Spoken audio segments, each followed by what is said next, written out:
I was walking behind him in the hallway, and he's carrying a giant stack of books, and I just kicked his foot, and he ate crap, spilled his books everywhere. And if you ask me why I did that, I'd probably respond like any other 12-year-old, and I don't know. But regardless of that, I don't know how we became so close after that, but this is probably payback right now, making me get up here and give this speech. Best friends aren't supposed to do this kind of thing, you know. Put me on the spot like this, super nervous and shaky. If I wouldn't have known that I was going to be this far away in the dark, I would have pre-recorded this and just we're supposed to help each other out. Oh my God. If the day ever comes that I get married, you know, Pat's definitely going to be my best man, but I'm going to get some jerk that likes being the center of attention to give the speech, so Stetler, I hope you'll be there.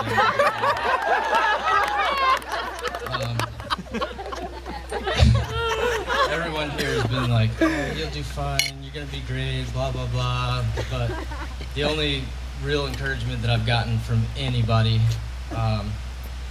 is from a total stranger, Colleen, the bartender over there.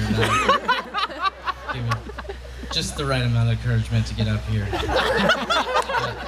Pat and Melanie, they've both been great friends of mine for 14 or 15 years now, and I just, oh man, I'm sorry, I'm nervous. I started off going to school, or Pat and Melanie started dating for sometime around the end of junior year of high school, and I know that can suck when your friend starts dating a girl you don't want to be around, but he started dating a girl that I really love, you know, and it was awesome to have her around 50% of the time. It's not there's a dumb girl around, it's like, oh nice, I get to hang out with another one of my good friends. It's great, but I went to school with Melanie for the first 2 years of college, and it was awesome because Pat came and visited a couple times, and it was great having him around. And then Pat and Melanie and I went to Spain for a summer for a couple months, lived with Pat. Melanie was right down the street. And then I finished up college with Pat at UF, and man, those were some really good years. Then I left for a few years, and every time I came back, Pat and Melanie were closer and closer to doing this, you know. And when I found out they got engaged, couldn't be too surprised. I mean, they have been dating for a decade. Now this part. Pat is a really awesome dude. Melanie, probably the luckiest chick on the planet. He has a good job, an awesome boat. He's funny, very handsome, with a perfect beard growing ability. Really good at pretty much anything. Hang on. You know what helped me out really a lot right now is there's this t-shirt in Key West.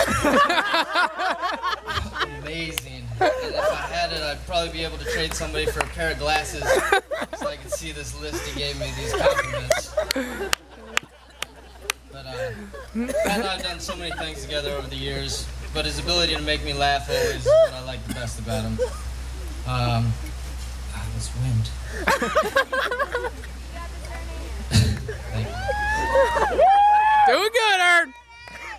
Everyone knows Pat's a really shy guy, but once he opens up to you, he's hilarious. Pretty much ever since I've known Pat, I've been fishing with him, and that's the only thing we've done consistently together.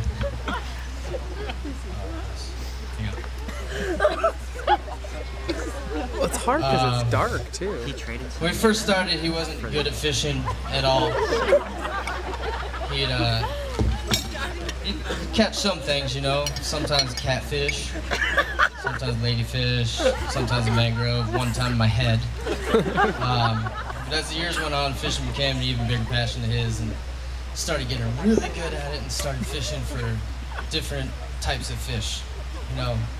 But anyone that knows Pat knows that he's a lot like JJ in the sense that he has never gone fishing for girls. But unlike JJ, he has a legitimate excuse, and that's that him and Melanie became They started dating back when Tyler Brown was skinny. That's why it caught me off guard when I came home from Colorado one time, and Pat was like, "Oh, dude, you're gonna have to come to this new spot that I found. This weekend we're going there, and there's tons of poon everywhere, and we're gonna hook up with it." I was like, "What?" Turns out poon's street slang for tarpon. He's caught lots and lots of fish. They're amazing over the years, but right there, Melanie, best catch of his entire life. She cooks all the other crap that he manages to reel in. But, Melanie, I need a little favor out of you. You know, whenever I'm gonna come back after I move away again, and I'm gonna want to hang out with Pat, and you're gonna have to give me some time with him. You know, I'm afraid slightly that I'm gonna be off talking to my new friends, telling them all sorts of stories about how awesome Pat is, and how now whenever I come home he's married and doesn't really hang out, you know.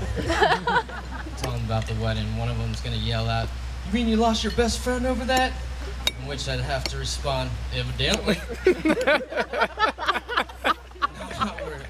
Just kidding, Melanie. I'm not worried about that at all. You guys are great together. That is an inside joke. Whether I'm hanging out with just Pat or you're around too, Melanie, that it's just going to be like it always has been. Friends hanging out, having a great time. I'm very honored to be up here tonight. I'm very excited to see two best friends finally tie the knot together. After all, it takes no dummy to realize that you guys are hooked. Congratulations to you both.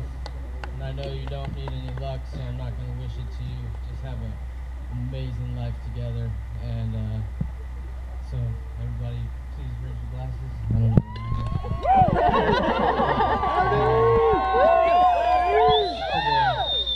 New Mr. and Mrs. Butler. Yeah! That was the best speech ever. Okay.